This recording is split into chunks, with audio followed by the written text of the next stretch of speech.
Lesson 21. Allowance is the doorway to the kingdom. It is not possible for you to be without love. It is not possible for you to be alone. It is not possible for you to taste death. It is not possible for you to taste genuine loss.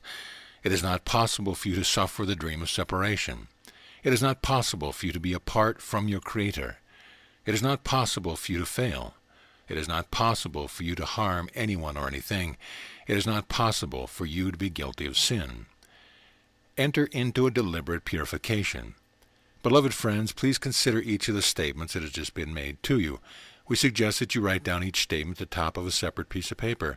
Then begin a process in which for 1 week you abide with each of these statements. What do we mean by that? We mean that as often as you choose, through desire, set aside time to merely abide with that statement. Then watch what comes up in the mind and write it down. What will you discover are many pictures, many ideas, and even certain feelings that seem to indicate to you that the statement must not entirely be true. This is a way for you to deepen your ability to observe what is actually occurring within the field of your own mind. It is a way to enter into a deliberate purification. Denial can never purify the mind, for you cannot transcend what you refuse to embrace. For in embracing, does love return to the place where shadow once dwelt. Love alone heals all things. The innocent need not fear. Therefore, because you are innocent, you are completely free to be thoroughly honest about what comes up in your mind as you sit with each statement. Just jot it down. After a 2 or 3 minute period, pause, look at what you have come up with, or what has come up within you, and then juxtapose those two views. Take the statement that you are working with and simply repeat it in mind. Then look at the statement, the picture, the description or the memory that seems to indicate that your experience is other than that statement. As you juxtapose it in this way, look at what has come up within your mind. Be honest about it. It is an event that occurred last week, last year, or 10 years ago, or 500 years ago. It does not really matter. As you look at it, simply ask, has this belief or this perception of myself that seems to be in opposition to the statement at the top of the page, has it really changed anything about me? Has it taken my existence from me? Simply see what the answer is. Then lift your eyes from the page and look around. Say within the mind, I am free in this moment to choose to see things differently. Then take just a moment or two and abide, simply looking around you. Then go back to the statement at the top of the page and say it again out loud, at least 3 times. Then merely say within the mind quietly, this is the truth about me. I want only the truth. Then put it away and be about your business. The next day, bring it out and do the exercise again. Do that kind of process for 1 week for each of the statements given you. Rest assured, purification will be occurring in the depth of your mind. Each of you will experience it in your own way, but you will experience it. Remember always that the only thing that can be transformed is the mind. It is by the power of the mind itself that purification occurs. Just as desire is essential to realization, so too is willingness or allowance. You have heard us say unto you many times that you are required only to offer a little willingness, just what you call a smidgen. Measure out a smidgen of willingness, which is the same as allowance, and sprinkle it upon your experience. Sprinkle it across the world. Sprinkle it upon your own being. Allow all things. Become willing to be one who cultivates the ability to allow all things. The mind that is free can do this. The mind that is imprisoned cannot. For the mind that is imprisoned is so, because it insists that what it perceives should become different in itself, but that the perceiver need not change. And that is the very essence of imprisonment. One who cultivates that ability to allow is cultivating, in truth, the very act of forgiveness. It is releasing the world from its insistence that its perceptions be held as right. It is releasing from itself the need to hold on to its perception. Therefore, allow all things, trust all things, and thereby embrace and transcend all things. Allowance follows on the heels of desire. For when you desire the kingdom above all things, you have no choice but to discover that you must allow the world to be as the world is.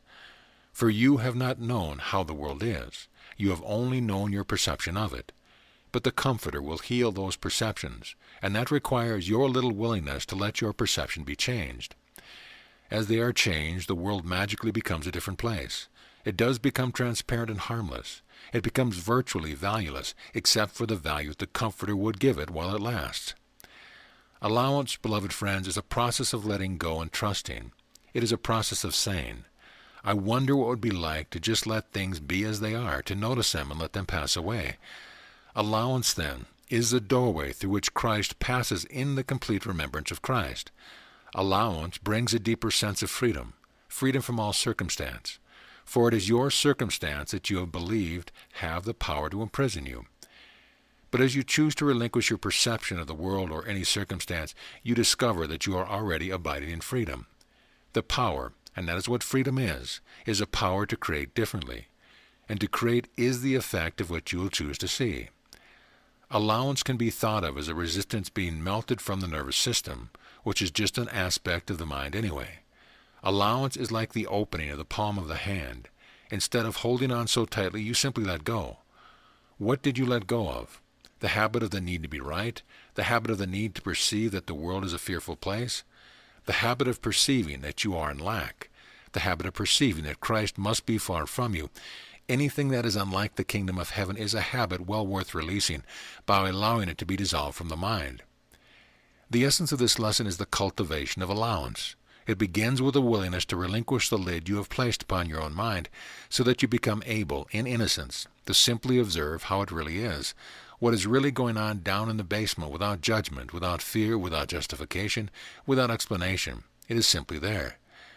The cultivation of allowance will deepen a great deal if you will merely put the exercise that we begin with into practice. In allowance, you cultivate the very quality of forgiveness. Without forgiveness, it is impossible to awaken into the realization of the truth that is true always. Why? Because judgment is the opposite of the kingdom.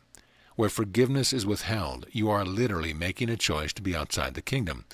You have used the power of the mind to make a decision, out of a desire to hold on to a perception, and thereby you have generated direct experience.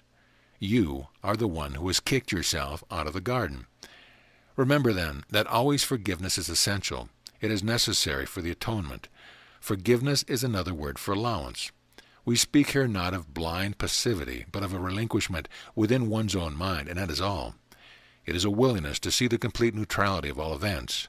It is a willingness to let the Comforter remind you that separation does not exist, that you cannot possibly make yourself guilty of sin and all the rest. Forgiveness is a relinquishment of what you have decided is true about the world. It is then very much a self-centered practice. Of yourself you cannot forgive your brother or sister for anything because in reality they have done nothing. Forgiveness is forgiveness of oneself for insisting on replacing reality with your own version of it.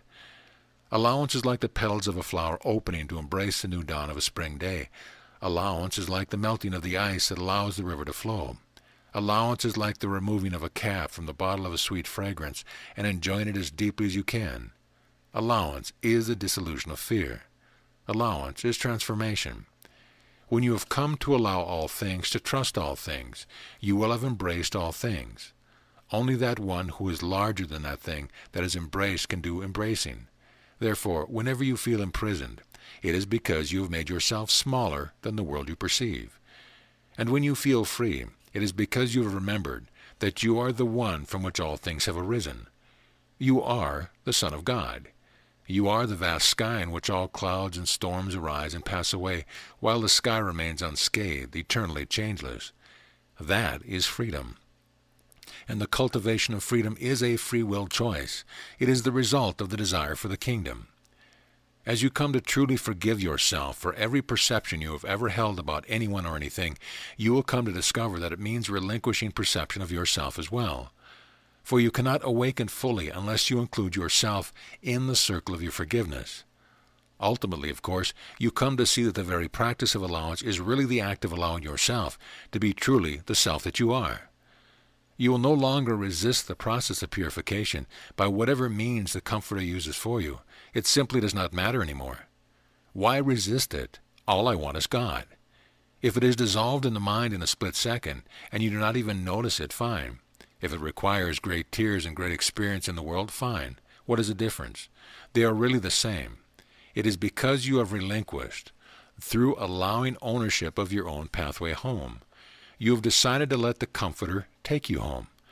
Because you desire the kingdom above all else, it no longer matters how that process is experienced. You no longer complain that it seems to be taking too long. You simply enjoy yourself in the process itself. You let the Comforter take you by the hand and retrace the steps you once made in error. Each step requires allowance, which is forgiveness born of desire that has been purified of desire for that which imprisons. And it is replaced with the desire for that which sets all things free. Once your desire begins and becomes the kingdom, the end of the journey is perfectly certain. School is out.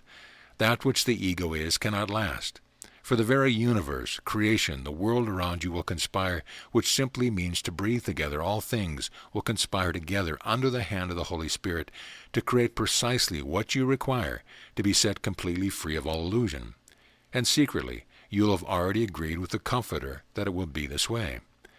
Allowance then is equally as important as desire, and is an aspect of that pathway, that foundation, whereby Christ remembers Christ, and arises from the ego's ash to walk upon this plane, and any plane, as the truth that is true always.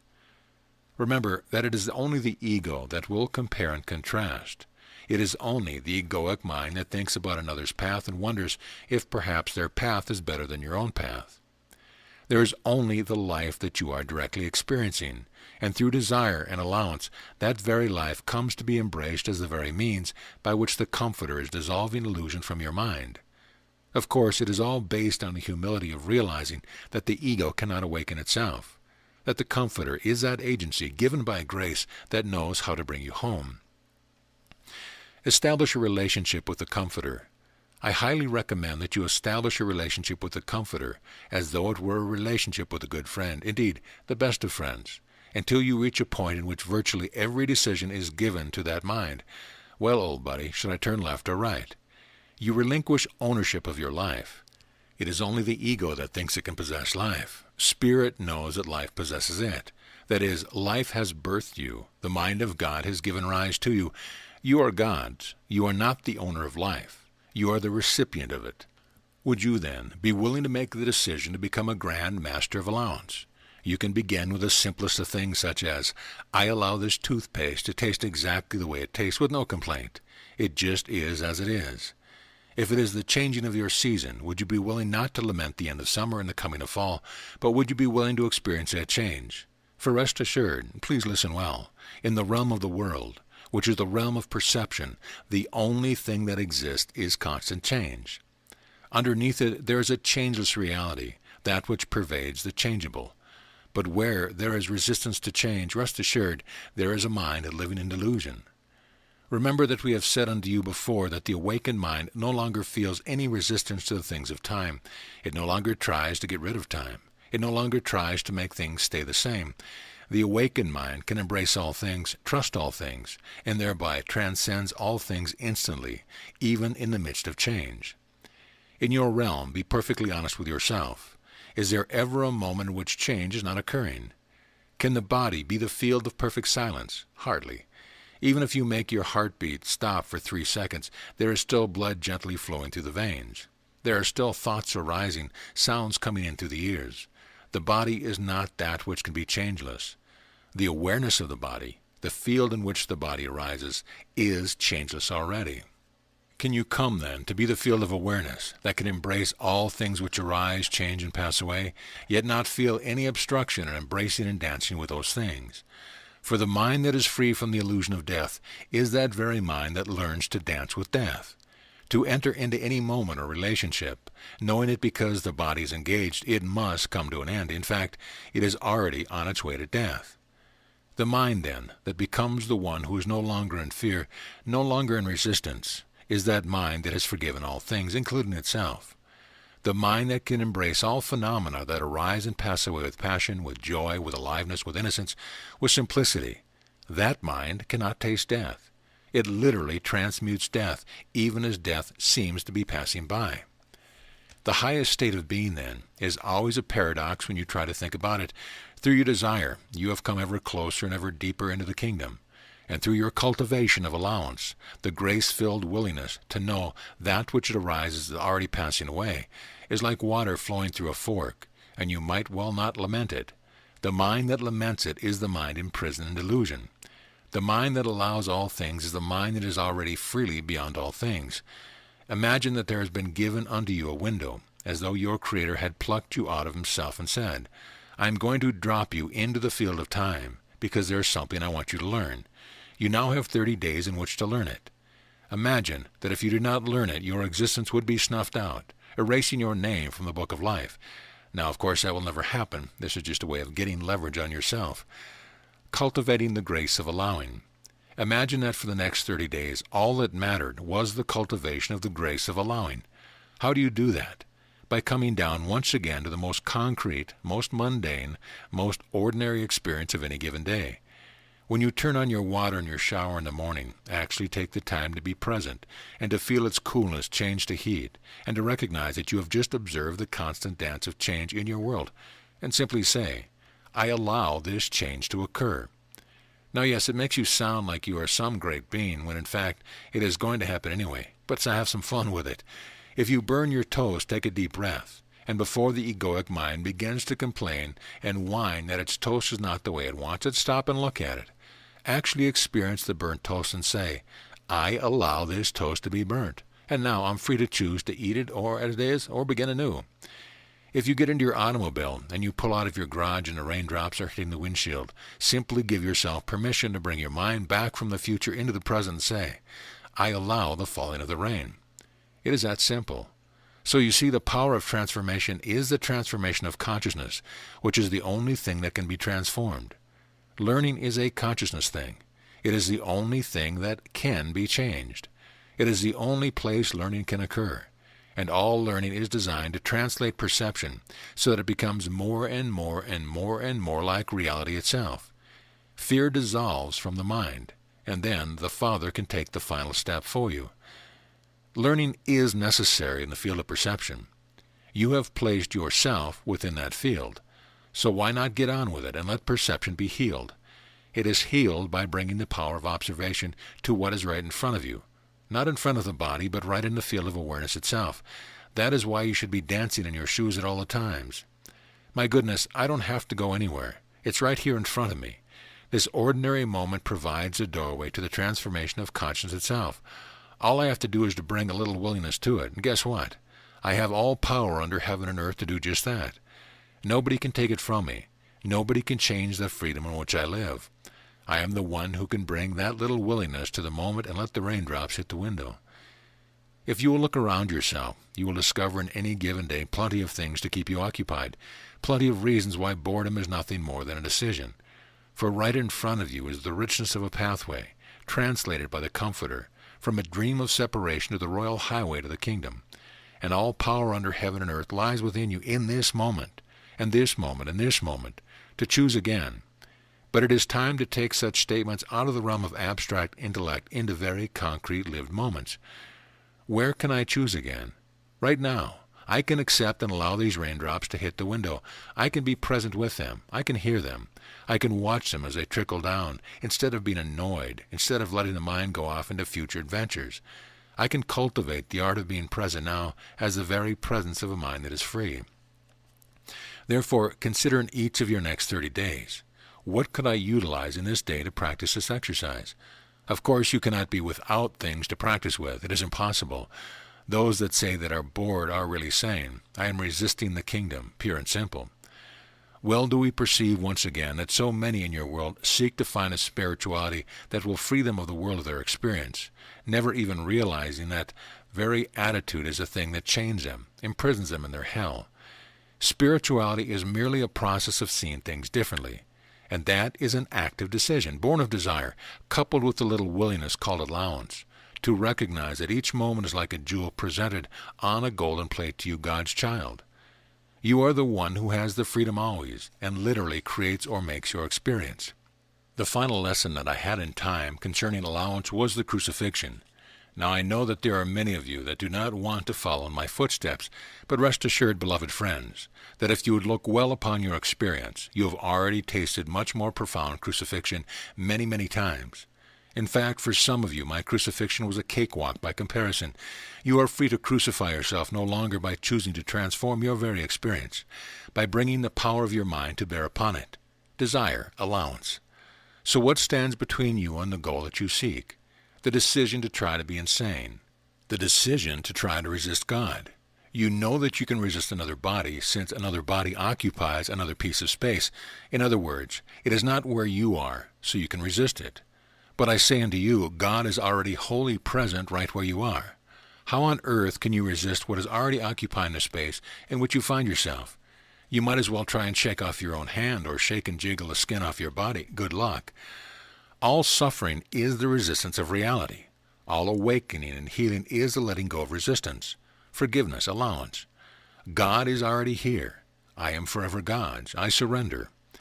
Surrender is the fruit of allowance. Surrender is the fruit of forgiveness. Surrender is the same as the atonement. For now, simply focus on allowance to make sure that you have not left some dark corner in the mind filled with your need to perceive things in a certain way.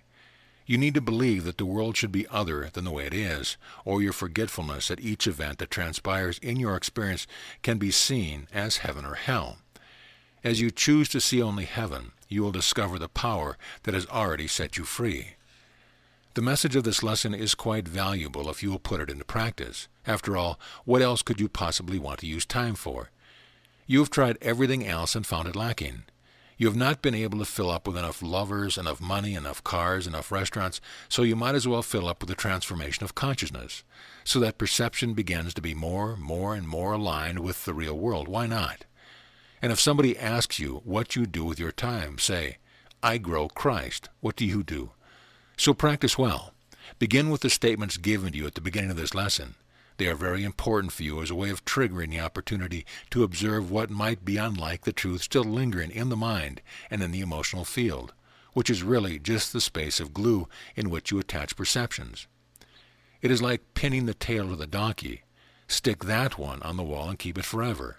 Let those things bubble up that they might be purified from your holy mind.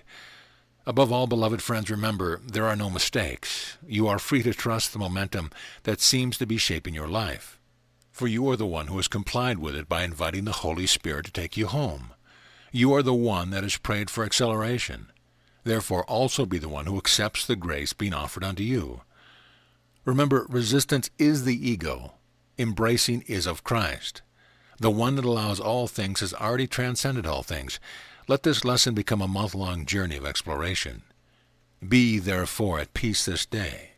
Amen.